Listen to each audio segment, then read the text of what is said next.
Denver Broncos have been flexed, but the DNVR Broncos podcast has not been flexed. Wow. We are coming to you live right around the start of our normal time. Got held up a little bit by the Broncos themselves, but I'm Zach Stevens, joined by my guy, Henry Chisholm. Ryan is off doing some business stuff. Who knows where? And right now, Henry, we are presented by DraftKings Sportsbook, where if you place a $5 bet on any NFL team to win their game, and they do, you get $150 in free bets. So in order to take advantage of that, make sure to use promo code DNVR over at DraftKings Sportsbook. Henry, yesterday, right after we did our pod, the news comes down, what we thought was the big news of the day, that the Broncos have been flexed out of Sunday Night Football. And they even flexed Patrick Mahomes and the Kansas City Chiefs out of Sunday Night Football because the Broncos are just that bad. Yeah, that's a killer. I mean, you saw it coming, which is kind of crazy that we could see that coming. You mentioned it. They flexed the MVP favorite, the Super Bowl favorites, out of primetime because the Broncos are so bad. And I mean, it's not just that they're bad. It's that they are also scoring 14 points a game. Bad and boring. They've been bad on national TV so many times. That's got to factor in. You know, it's not like this was the first time they were going to be on Sunday Night Football. But yeah, I mean, it still sucks. It still sucks. It's still embarrassing. Yep, and Nathaniel Hackett today said along the lines of like, yeah, it's what happens when you don't win games. And it's also what happens when you're bad and boring, especially on the primetime games that you've already been on. Broncos have had 4 true primetime games so far, Henry. They're not only 1-3. The real kicker is the Broncos themselves are scoring 13 points a game. And the real kicker is that the games the Broncos have been in are averaging 27.5 total points. So we're talking about 14.5 to 13 in the 4 games they played on. The NFL's like, no. We'd rather have, a 40-point blowout where at least there's points being scored than the Broncos becoming a meme week in and week out. Yep. And the way that works is CBS and Fox both get to protect games. So they have whatever half that they have that they get to broadcast on their networks.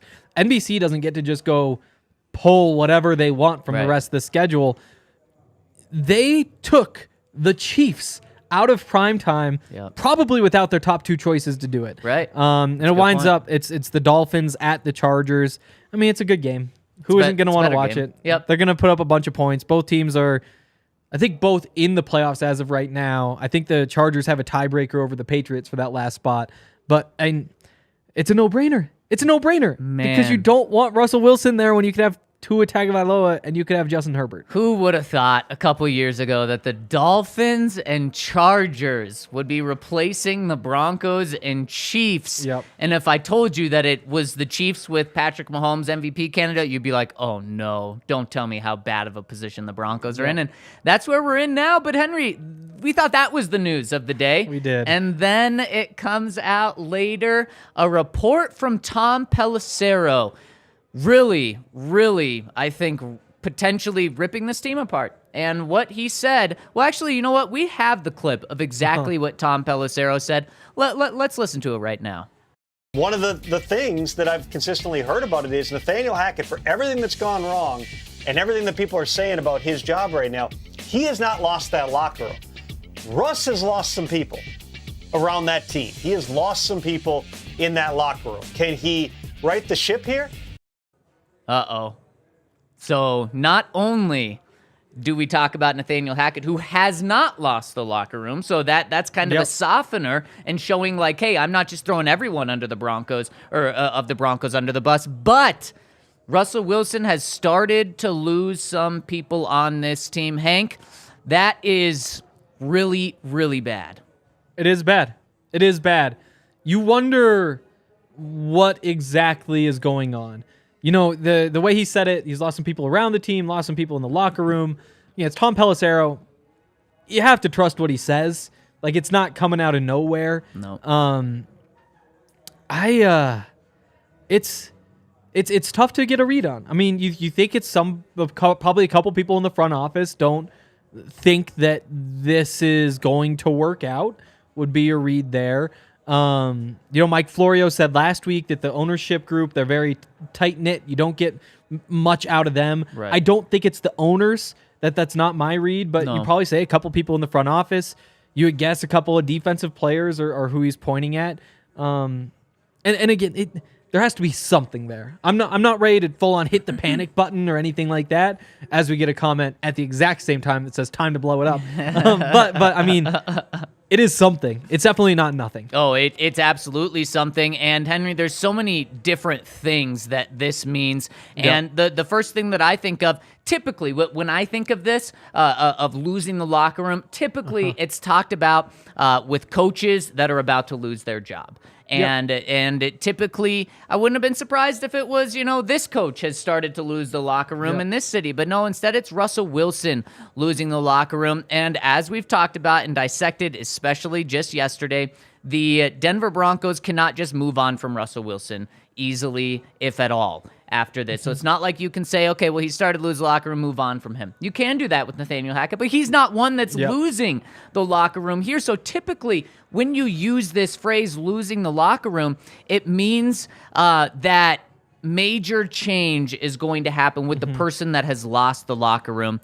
And as Big Honey says, time to blow it up. You can't do that with the person who is being reported that is starting to lose the locker room. And then, Hank, it also comes on the heels of the Broncos not just losing and falling to 3-8 on the season, but it comes on the heels of Mike Purcell running over to Russell Wilson, or kind of going out of his way to go to Russell Wilson and yell at him. And what they said was, let's effing go. Let's get this thing going. You can believe that if you want or not, but either way, he was yelling at Russell Wilson. Typically, that's not something that you do if you love a guy. Now, some of that times can happen, but these things are adding up quickly now. They definitely are. Again, you just have to go back to, where does this come from? Probably talking to somebody in the front office. That's probably a piece of it.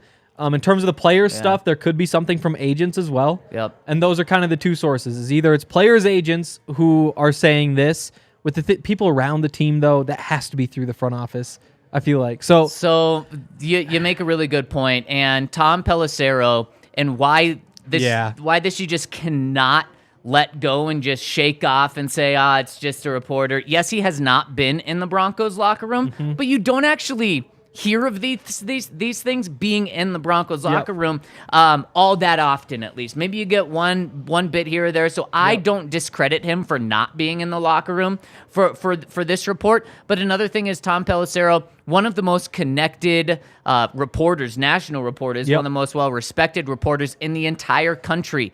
Tom Pelissero, also good connection with George Paton. A very good connection with George Paton, and we saw it when George Paton took over this job for the Denver Broncos because George Paton built up a good relationship with Tom out in Minnesota. When he came here, you know who started breaking a lot of news for the Broncos? Tom Pelissero. Yes, he did. You can connect the dots there. So I'm not saying it's George Paton coming out and saying this, but for Tom, what I am saying, though, is I'm not going to just discount this and say it's a guy that hasn't been here. No, because Tom Pelissero knows what he's doing and is very well connected. Yep. You can't be too surprised that it's happened. I mean, outsiders, 80% of people at this point think Russell Wilson is just washed? Is that like a fair number? It's right around there. He was actually asked about that today. He sure about was. Him being washed, and he said he said something along the lines of like, I'm not even going to talk about that. Yeah, exactly. Which is the right call. Like, that is the only thing you can say in that situation. Because obviously you don't say, yes, I'm washed.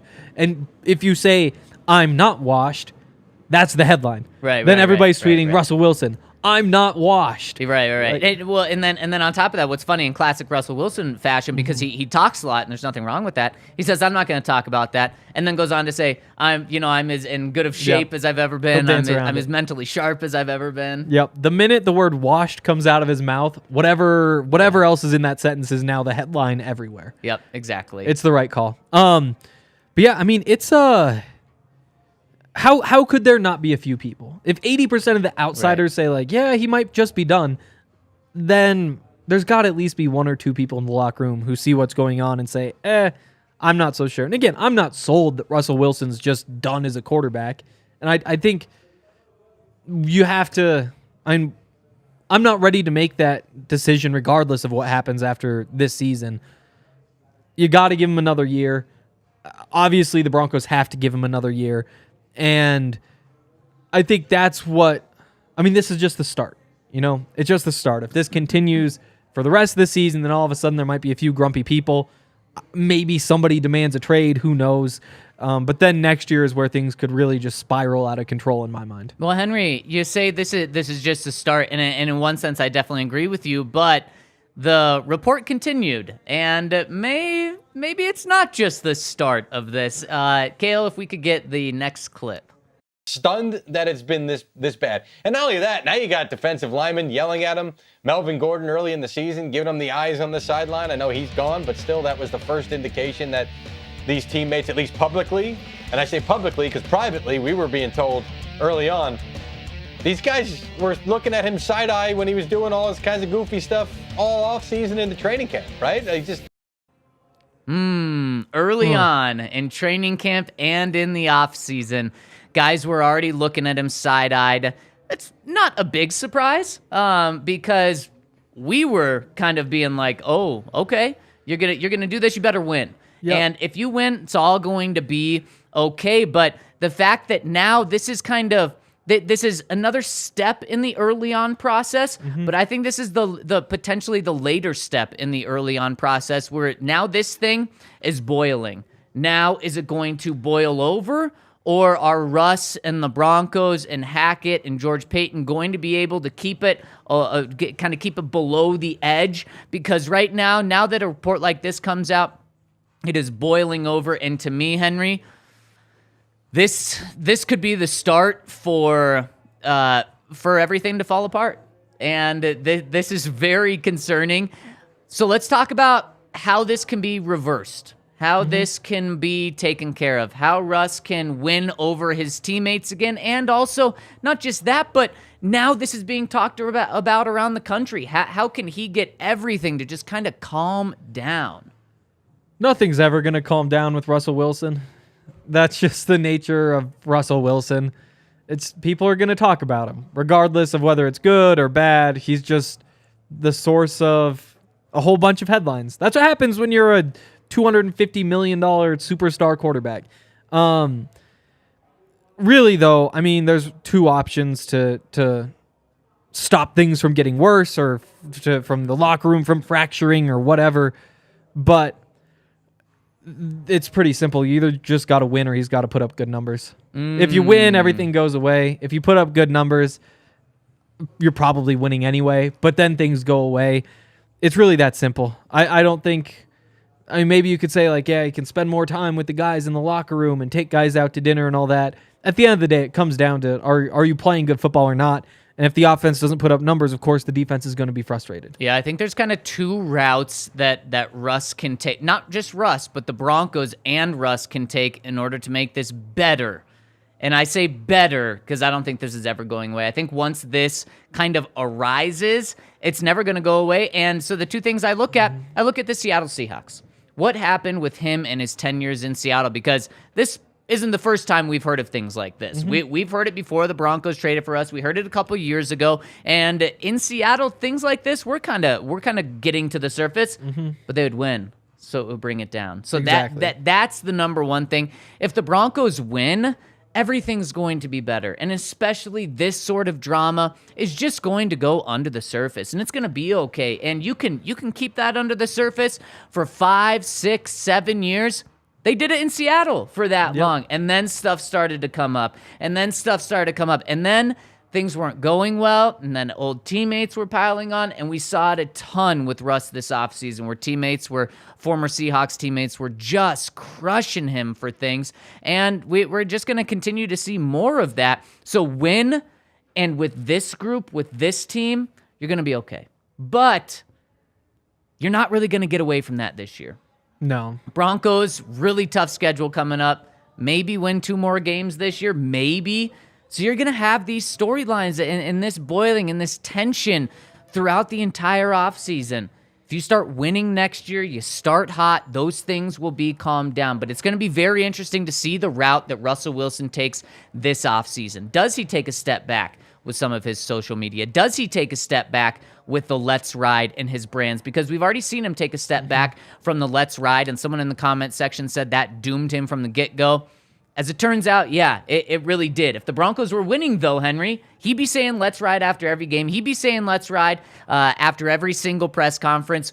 Everyone would be saying, let's ride and embracing it. Yep. But it didn't, and because the losing really hurt that. So that's one thing that will help. But again, I think it's going to take a year potentially for that to help. The other thing is something that's kind of out of Russell Wilson's control. What did the Seattle Seahawks do with some of the players that really didn't like Russell Wilson? The Legion of Boom. Mm-hmm. They kind of just started leaving the team. Seahawks said, we have our quarterback, and we're going to take him over. We're going to take our young quarterback over an aging Richard Sherman, over some of these other guys. We're going to let these guys go because this is a problem, and we have to stick with Russell Wilson. Well, the Broncos have to stick with Russell Wilson. They are tied with him. So let's say, because I agree with you, I don't think that the entire locker room is out on Russell Wilson. Not. I also am not going to say Tom Pelissero's report is wrong, saying that there's not some people out on Russell Wilson. And if those people kind of start elevating to the scenes and we hear reports of Richard Sherman or, an equivalent of Richard Sherman fighting and screaming at Russell Wilson during practice, they've got to go. And even if it's a really good player, because I don't think it's Justin Simmons of the world. I don't think it's the Pat Surtain. So I don't think you're moving on from those players. But if it is, you are talking about Russell Wilson, who you're tied to, or someone else. You got to get rid of that drama. Totally. And I don't know. I still don't think this season it's going to rise to the level of shouting match. I don't think we're going to see anything come to the extremes. It's just what happens when you lose, though. And I think it's a lot easier when Russ has kind of turned himself into he's a brand, not a person. Yep. That's been kind of the movement among athletes for who knows how long, the last 5-10 years in particular, but ever since Michael Jordan, where it's I'm not just this guy. Right. I am Russell Wilson, and I need to look this way and brand myself this way. And that means that when you win, it's easy just to glorify the person. I mean, LeBron James, where he's not even seen as he's a really good basketball player. It's LeBron James. He's unbeatable. Right. He's the best who ever lived. You worship the ground that he walks on. And Russell kind of lives that sort of lifestyle where he's treated almost like a king, where you have all the people who go around. You're on the private jets. You're showing up at events. You have the social media team to push out that you're on a private jet to Wimbledon or to wherever. Right. And that also makes him a target when things go wrong. And I think that really makes him a target online and nationally with just casual people saying, oh, there's that guy again. Boo. You become an enemy instead of, you're a villain, not a hero. But in the locker room, I'm sure that wears on people too. Just oh, there's Russ going and doing his thing. And it would be kind of annoying if he's not winning. Again, if it's LeBron, people are going to love LeBron and playing with LeBron because he wins. And when you're Russell Wilson trying to do the same thing, but you're not winning, it's okay, go tweet, go do whatever. Again, I'm confident that it's only a couple people who are saying yeah, it's kind of annoying that guy's doing that. And maybe it boils over into Mike Purcell saying, hey, whatever he says on the sideline occasionally, that one time. But in terms of big picture, everybody's... I mean, I don't think there's group chats where people are saying oh, this idiot sure is... It's annoying to be around him. I don't think there's conversations... There are too many conversations. There's not groups of people saying oh, do you see what Russ did again today? Maybe it's a couple linebackers who are just talking. It's yeah, sure sucked that he did that. Maybe it's a couple corners, or maybe it's whoever.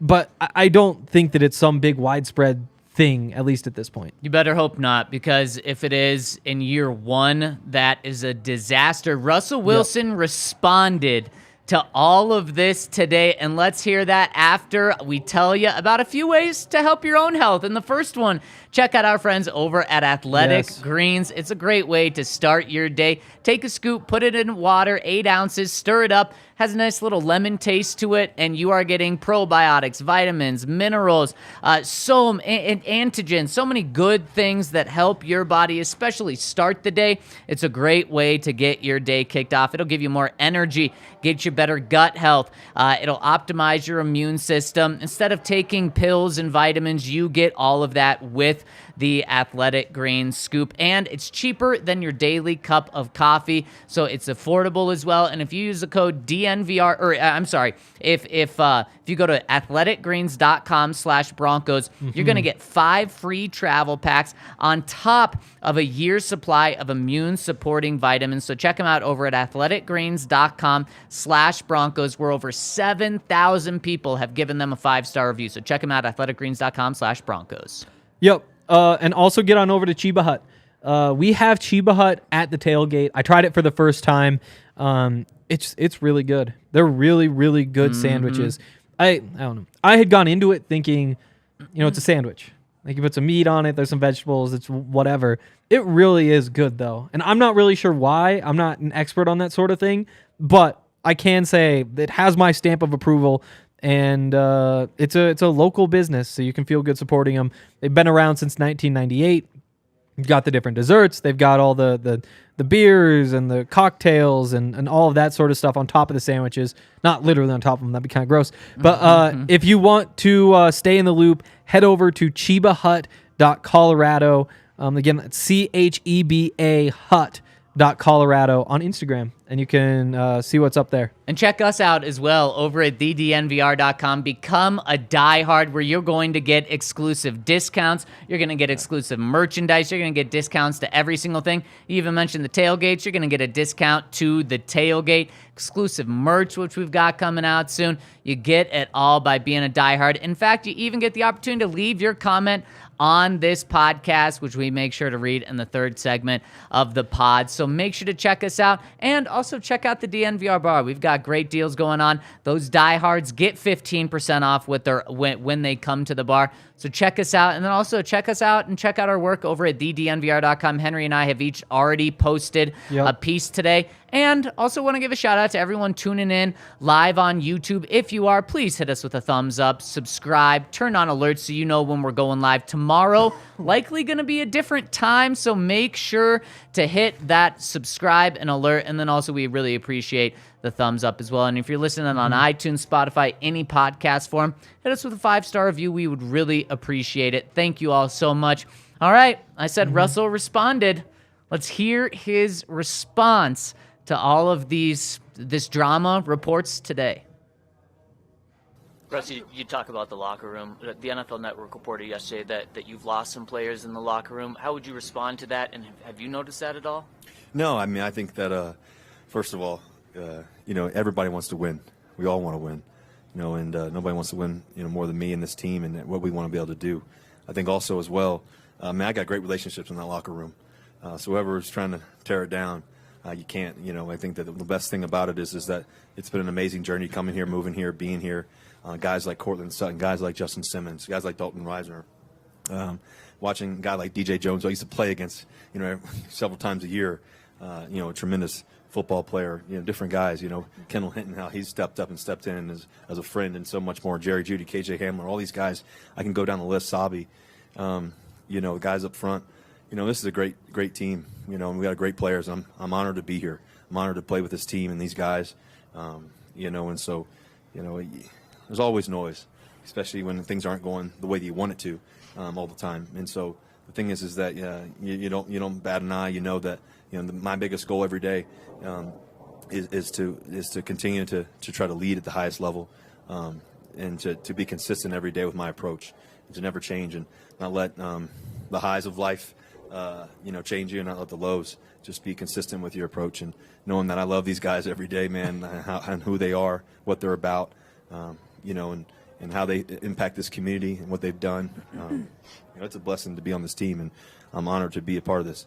One of the hardest things. I've got great relationships in that locker room, so whoever is trying to tear it down, you can't. How about that response? Nice little line there. There it is. Here's a game though. I'm gonna name a quarterback. Okay. You tell me if you think a couple of guys on the defense have talked some shit about him. Or if this report could be true about that quarterback. Okay. Zach Wilson. Well, of course. Yep. I mean, it was very Easy one. public. I mean, just Yep. the most recent report that we heard about players going against their quarterback before this Russell Wilson one was Zach Wilson. There you go. Let's see. Carson Wentz started the season in Washington. Potentially, maybe not in Washington, but over the years, yes. Yep. Mac Jones. No. No, I you don't think so? Too young. He's been fine. Interesting. He's Okay. been good. They made the playoffs last year in his rookie year, and now they're in the playoff hunt. You said they're They tied are. with the Chargers. Yeah, They benched him for a bit, though. I mean, hasn't been perfect. Kyler Murray. Definitely. Yeah. Definitely. Daniel Jones. Probably throughout his years. Probably winning too much this year. He's a close one. Marcus Mariota. So Yep. wait, so Henry, because I imagine more of the names are the same. Exactly. What? Tell me the point you're trying to prove. A lot of teams aren't happy with how their quarterback's playing, and a Okay. lot of people probably get fed up with how they're playing. You're right. know- You're right. But that scares me because Oh, of yeah. the names that you Most of them talked been about. benched. Russell Wilson, the only guy that has a big contract there is Kyler Murray, Mm-hmm. and I was very skeptical. I think a lot of people were very skeptical of Yep. the deal they gave him. All the other guys, I mean, you're talking about backups last year, backups this true. year, guys that are changing teams because they're not good enough. That's not who Russell Wilson is. That is true. He was just paid $250 million. The Broncos gave up 2 top 10 picks, 2 second-round picks, 3 starting players in order to get him. Mm-hmm. So you're right. He's not unique to this criticism, but I think in the situation he's in and the type of player he's supposed to be, he is. What about Aaron Rodgers? That's a tough one. That's an interesting one. Yeah. And that is a guy who... It's very similar. And that is a guy who you said, or not just you, but a lot of people said, man, he's a damn good football player, but do you want him in your locker room? Yeah. So you're right. I mean, There's one. and obviously for very different reasons. And I honestly don't know what his teammates think of him. I Yeah. know what the outside world thinks True. of Aaron Rodgers, and it's quite tough. But I don't know exactly what his teammates think. Maybe Matt Stafford? I don't know. I've never I heard don't know. anything. Yeah, no. But like when things go bad and he's been playing poorly, like you Man, could but imagine in guys saying like, Detroit, I don't think though. he has it anymore. But in Detroit, Not those in things Detroit. never no. came up. And Like I I'm think, thinking this season. I think now his body's just deteriorated. That could be. But I still think you probably have a couple guys in the locker room saying like in these words, like they've gone against him. Like they don't think he's the guy. Like Potentially, I would yeah. say you have some of that. Yeah. So the feeling and vibe that I've Yeah. got from you, Henry, is that don't buy too much into this. Is that right? I think that it's probably more common. That sounds. I mean, you definitely don't want to hear it. There's a lot of me just thinks like, of course this is true. Like, of course. Yeah. Like how could people not be, at least Yeah. like a couple of people not be frustrated with how Right. he's played and that kind of gets amplified by maybe a couple of his habits. Right. Who knows how much of that's even a part of it. You know, there was, I'm not sure if we have this clip, but the other thing that Tom Pelissero brought up was just like the Broncos knew that they were what they were getting into with the social media and that sort of stuff. We do have that clip, Okay. and let's hit it right now. This was some more insight into what the Broncos knew and didn't know. Talk about all those, just the social media posts and just all the things kind of around him, showing up wearing his own jersey to the first day of training camp. Not John Elway's jersey, his own throwback Broncos jersey. But here's the thing. A lot of that stuff went on in Seattle, and it kind of, bubbled below the surface for a long time. The Broncos were aware of it. They did their homework in the process. But what they're thinking is, this is a guy who's going to go to a new environment. He's going to be hyper motivated. We think that we can capture what he was as recently as the first half of the 2020 season, get him with the right coach, also a super positive guy, Nathaniel Hackett. This thing is going to click, and we're going to roll from there. When things then go sideways that quickly, this was not an organization where, remember, in the early days in Seattle, it was very much Richard Sherman's locker room. It was Marshawn Lynch's locker room. It was not Russ's locker room. So he got to not have to be that number one leader. It was only in his later years in Seattle that he kind of assumed that role. And at that point, the young players coming in were just looking up to, oh, this is Russell Wilson. There's photos of him on the wall hoisting the Lombardi trophy. This is the guy. You go to Denver, you don't play well out of the gate. That's when the questions begin. Everybody knows how much money you make, and they see the post that you're putting up, win or lose, and they're seeing the memes of Broncos Country, let's ride. Well, the Broncos just simply thought wrong. They thought he was going to come here, and they weren't wrong about him being hyper-motivated, but it's essentially what Tom's saying there is the Broncos thought, and George Payton, let's put it on who it is, thought that this was going to be a winning team, and those things, just like we talked about in Seattle, when you're a winning team, you get many years of winning where that stuff doesn't matter. That stuff slides under the rug. That stuff doesn't bother people, especially here, coming from a losing culture, immediately going to a winning culture. Guys would be like, yeah, we'll put up with whatever we've got to. Our quarterback's corny. Who cares? But then you go 3-8, and you're still in the world of suck that we've been in. And the Broncos thought wrong. And something that concerns me big time with this, Henry, is a guy very well tied in with George Payton says the Broncos knew, they did the research, they knew all of this. They're getting it. Yeah, right but now. how could they not know? Everybody knew what they were getting into. Everybody knew that that's who he was. Again, like, I just don't think that's a problem. Like, So you don't think all of this is a problem? I mean, like the on the football field stuff is a problem. The guy, I'm talking about the losing the locker room stuff. I'm talking about off the field stuff. I just don't know how much the losing the locker room has to do with the off the field. Like, I just don't know how much I buy into that. Like, it doesn't help. But losing the locker room is okay off the field. I was referring to that as losing the locker room is off the field stuff. I don't think it is. I think that's it's on the field. I think it's because of how he's played. Yeah. I think it's because of how he's played. And I think... Well, yes. No. But I was classifying losing the locker room as off the field things. Oh. Yeah, but I guess... No, see, I think of it as, like, the fact that he wears his own jersey. Who cares? The fact that he posts a picture of his big truck. I don't care at all what he wears. I think Tom Pelissero kind of pointed out, like, that's like, oh, really? No one ever wears their own jersey. I don't think it's that weird. Like, the fact he's posting things on social media, he's like, the wearing his own jersey thing, it's the same thing. Same picture as the truck. Let us know in the comment section. Did you think that was just a little bizarre? Yeah, but I mean, would that be something that you actually care about? I just don't think anybody actually cares that much about it.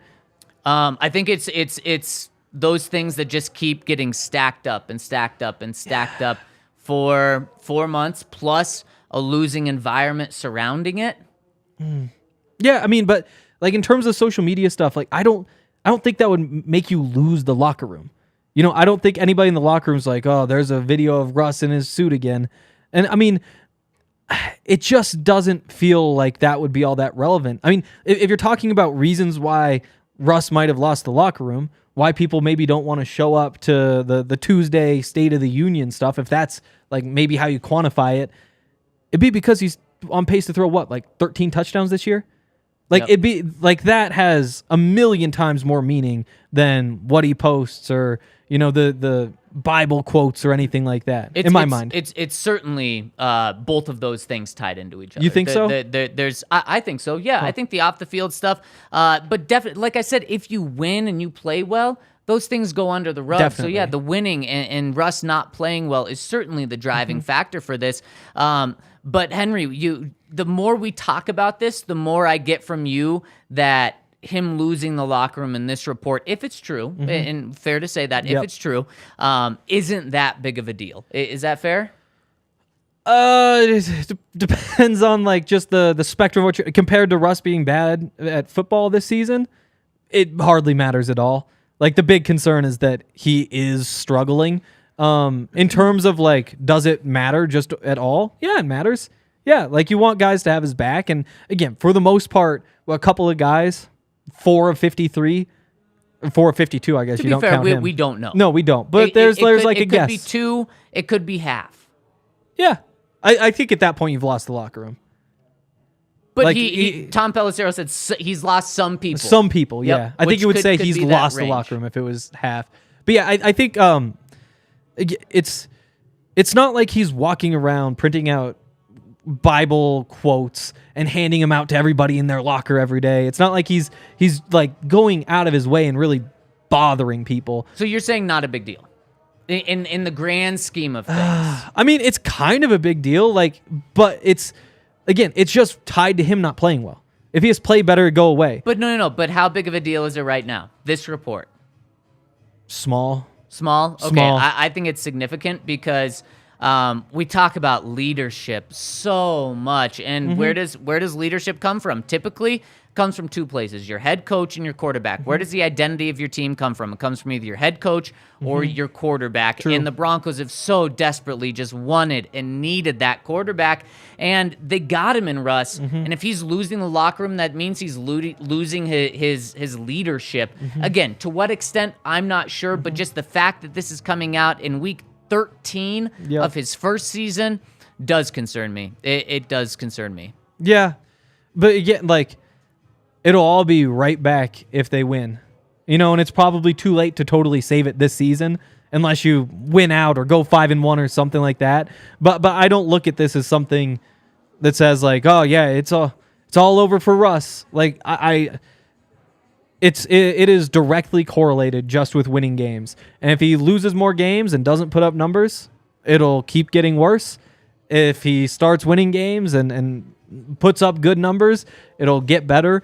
And I think it's just like a pure 1-to-1 correlation. And that's why this part of it, I guess it matters, of course, but I don't think it's separate in any way from just his overall performance on the field. I think the two are just tied totally together. Like, I don't think anybody stands by a quarterback who isn't playing well. I just think a big difference is in my opinion, once these issues rise, they will never go away. And we saw that in Seattle. No, because Russ went to the playoffs 8 of his 10 years there, and there were still these issues during that time. Yeah. He was winning. He was the most winning quarterback of all time, but once these issues arised, they just never went away. Now, when they weren't winning, the issues got bigger, and they got a lot more media and recognition, and players were more willing to speak out against it.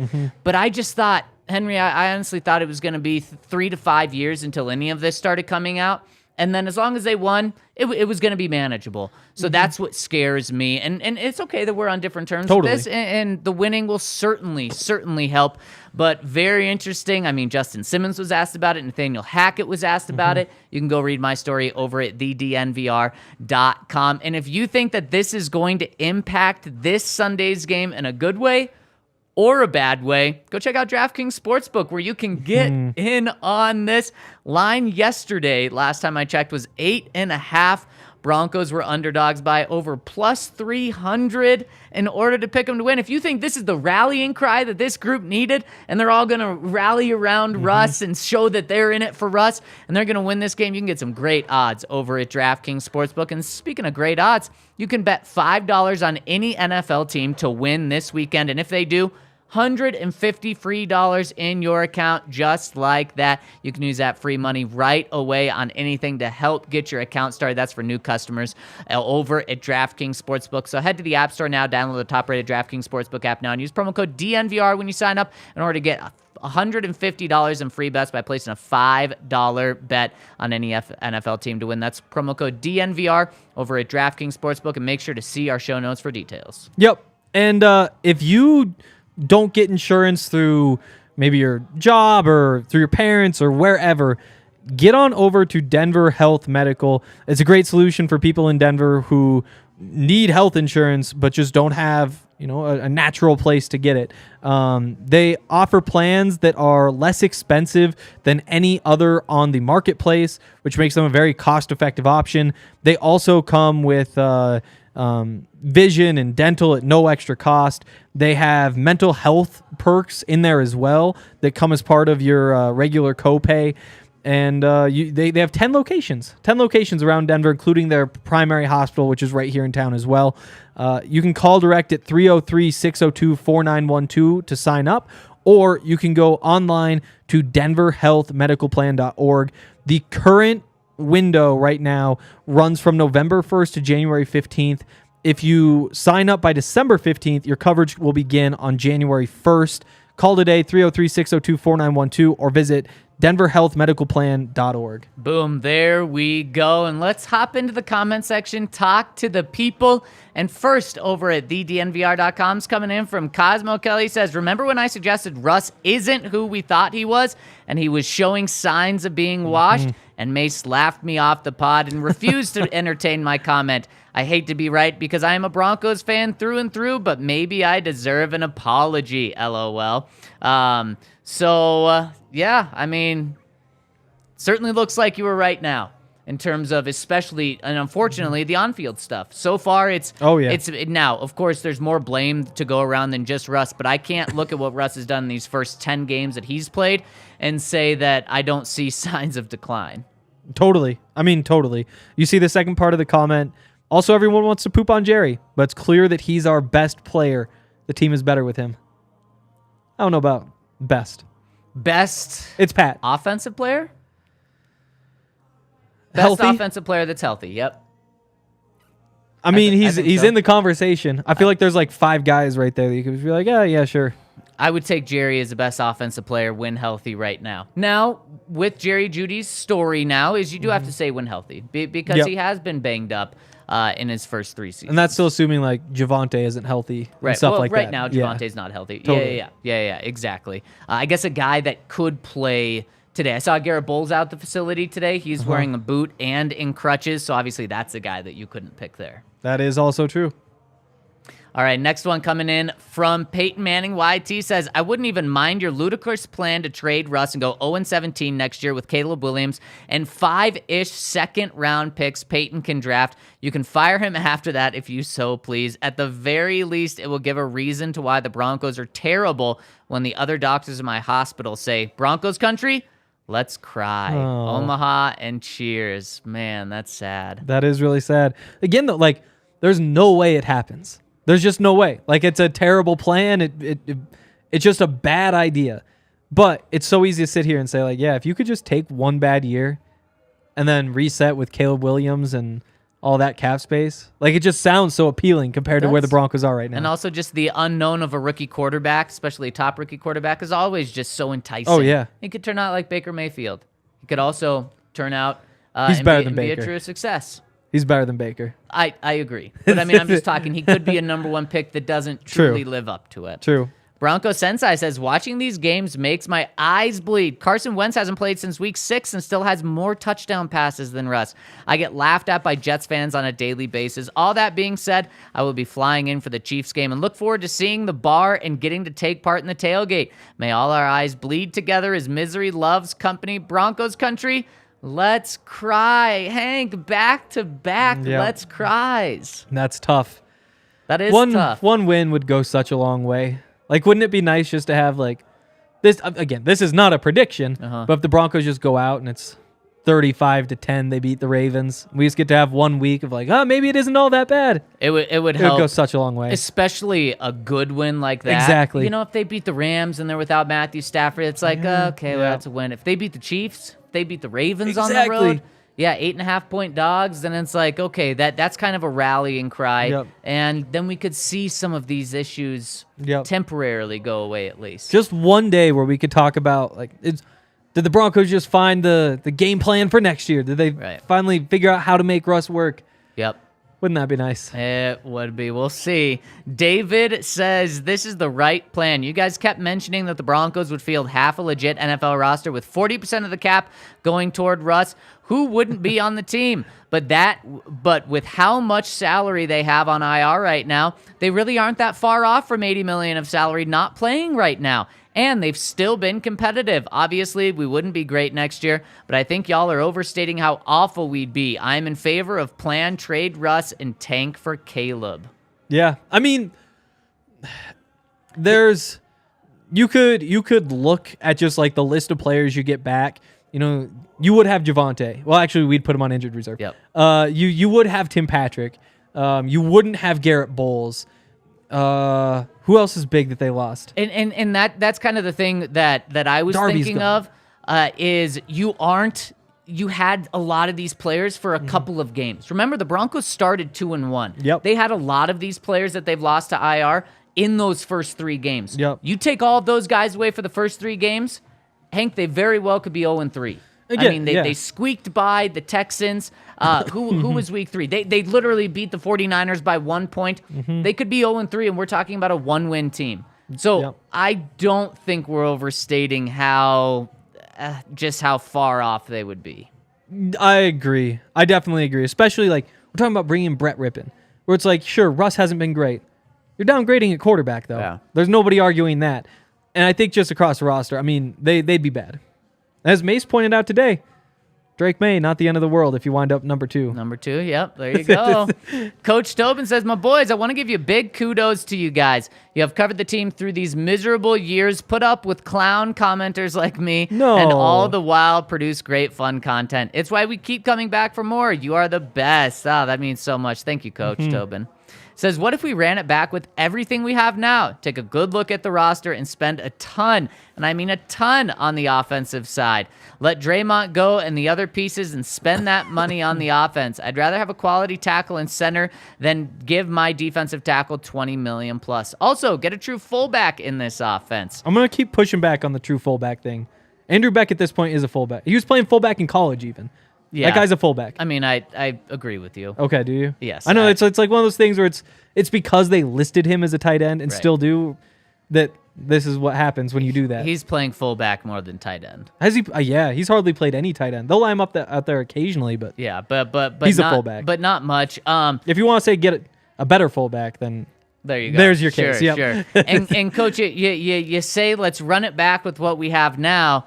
But then you essentially say tear down the defense and build up the offense. So you're not running it back, but you'd be doing a huge philosophical change. It reminds me of kind of the inverse of what the Broncos did after Super Bowl 58 or Super Bowl 48, when they kind of said, okay, we're going to take away from this offense in order to give to the defense. And John Elway did a masterful job doing that really in 2 off seasons and really over 1 off season. That's what you would be doing this year, and I'm all for that.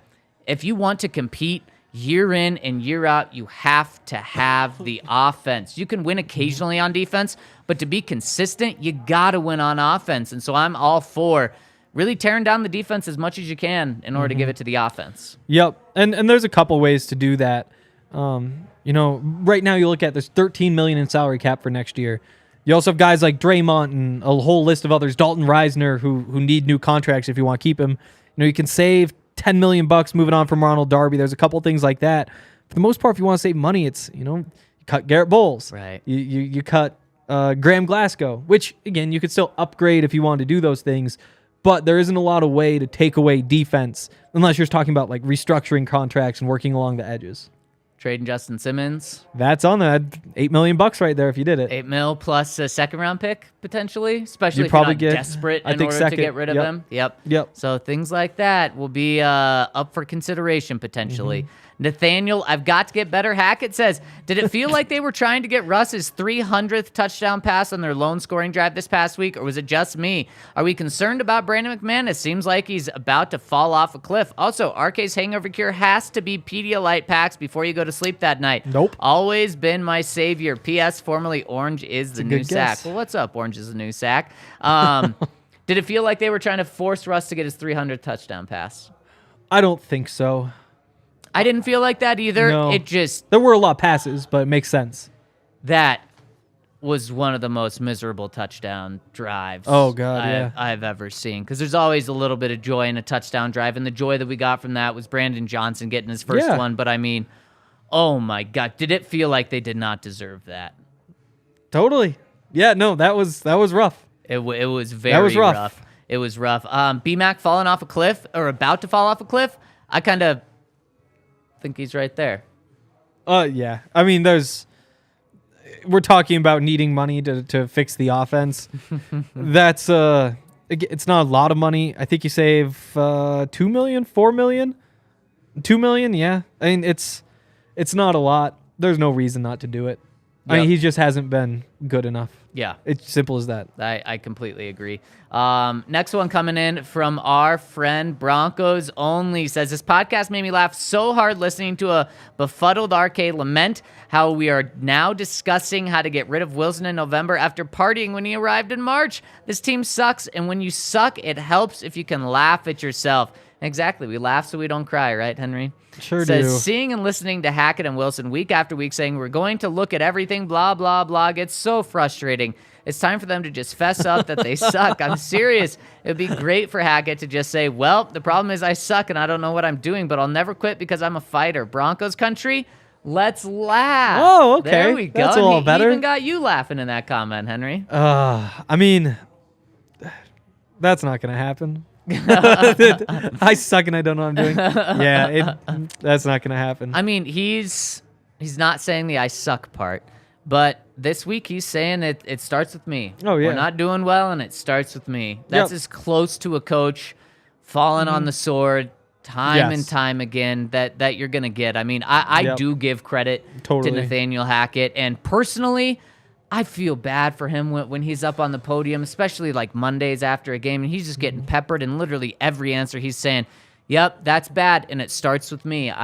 He's fallen on the sword, and now Over and I over. understand people are like, I don't feel bad for him. He's getting paid tons of money, and if he gets fired, he gets his whole contract. In a general sense, Yeah. I don't feel bad. He's in a great spot. I would trade positions with him. Yes, a better spot than 0.01 or 99.99% of the country. But like, the guy is owning it week after week. Yeah. I mean, he's wanted to do this his entire life. Yeah. Like, since he was a child, this is Yeah. all he's ever Yeah. wanted. Yeah, And he it's saw going Dad like do this. it. Yeah. Exactly. Like, Yeah. yeah, there's the money side of it. That's just how America works. It's like, oh, no, he's fine. He has Right, money. right, It's like, he doesn't have feelings. Yeah, and he has and money. And honestly, I mean, it was Russell Wilson's birthday yesterday. And I in know, our pod I topic, we know. didn't mean to, but the pod topic was, can they get rid of him? And then this Yeah. report comes out, and then he has a birthday party, and who knows if it was meant. I know it was meant in a good way, but some people spun it as a bad way when Mike Kliss reported that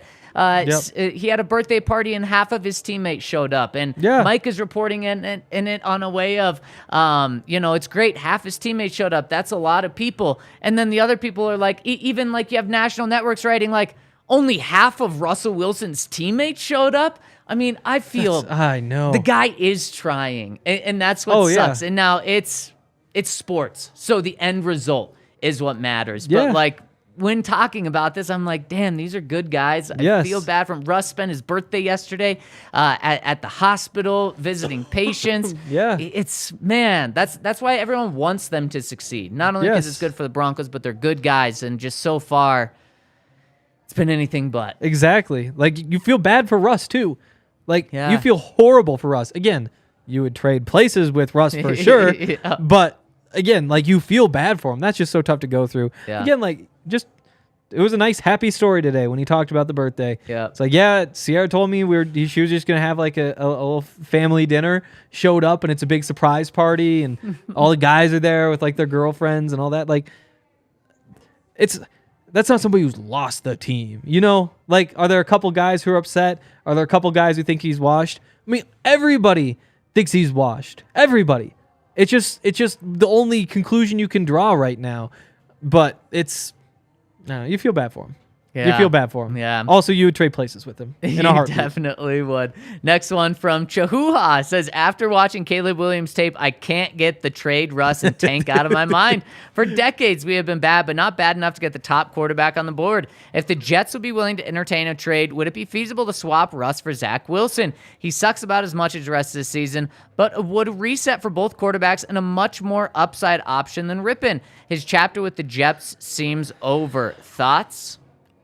I have a lot of thoughts. The big one is that, yes, he has more upside than Rippin.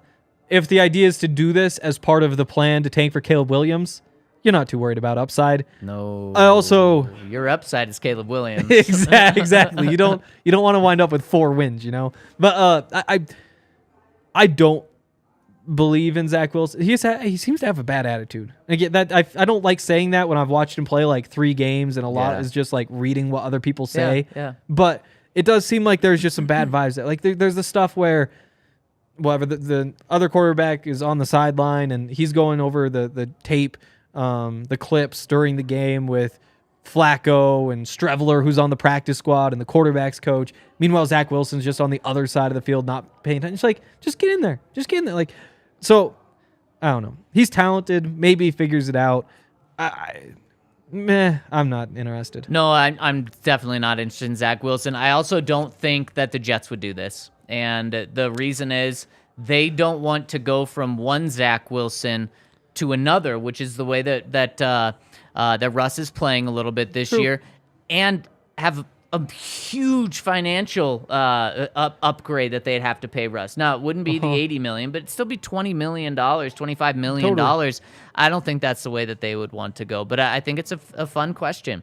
Nash Bronco says, hi, fellas. The only reason I think the tank plan is even in the realm of possibilities because this ownership is mostly non-football people. They even admitted it. I have a feeling the injuries will be the reason enough to bring the big three back next year, Hackett, Russ, and George Payton. And that's not being talked about enough. The rest of this season is all about figuring out what parts of the scheme Russ thrives in and building on that, hopefully with some receivers coming back from injury. I saw a report that Hackett has not lost the locker room, but Russ has. What do you guys think of this? What does Russ need to do to rally this team behind him completely? Well, you certainly like today's podcast. Yeah, we've covered that one. We've covered that one.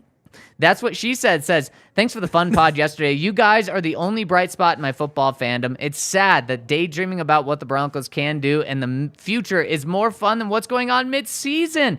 I understand that the full tank, that the full tank and rebuild is highly unlikely, but it's probably what needed to be done, or what needs to be done. We have struggled for years since the Super Bowl, and avoiding rebuild has cost us years of fun football. We need to stop retreading old quarterbacks and just commit to finding our guy. That may be easier said than done, and we aren't having much success since Manning on vet quarterbacks either. It's time to do the hard thing and start over. The thought of next year's trying to fix things with Russ just bums me out. I'm sorry, that's what she said. You're going to be bummed out next year again. You just have to hope there's something to spark some excitement at the end of the year. Just a 35-point game, just 1 week. You can say, like, at least it's possible. Yep. Because right now, just the way things are trending, it feels like it's going to be a really long offseason. The vibes before training camp are going to be at record lows. That's very true. On this pace. That's very true. On this pace. And last one says, DJ's cut hair. And hey, speaking of that name, I got my hair cut yesterday. Yeah, says, nice. The Penners and Waltons have to be embarrassed that the team got flexed out of prime time, right? Not just that, but their entire fan base is rejoicing it. Sunday Night Football is where every owner wants their team playing. The national games are the only way for me to even watch Broncos games being out of region. Not a good look all the way around. Thank you for the therapy sessions. Yeah. Yes, it's embarrassing to be flexed out of prime time, especially when it's the Chiefs. But of course it happened. Like, the more embarrassing thing is that you're 3-8, and that's why it happened. Yeah. And so, yes, it's embarrassing. On the whole list of embarrassing things that have happened this season, yeah, this won't blow over in a couple days. I mean, it'll come up again that Sunday. It stinks, and I think a good point brought up was that the fans were all happy about it.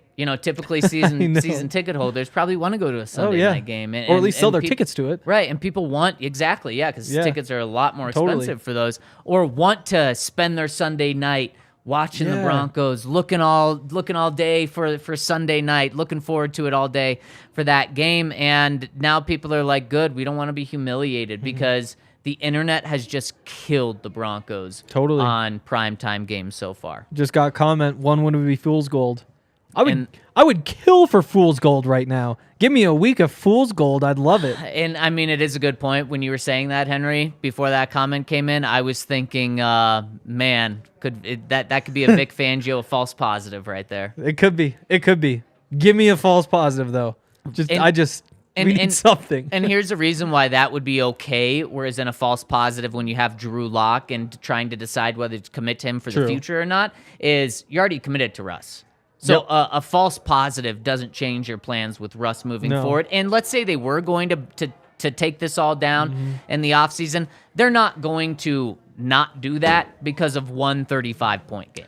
No, they know better than to do that. Yes. And that isn't going to save Nathaniel Hackett's job or anything like that. No, it wouldn't. Now, going 4-2 in the final 6, probably would.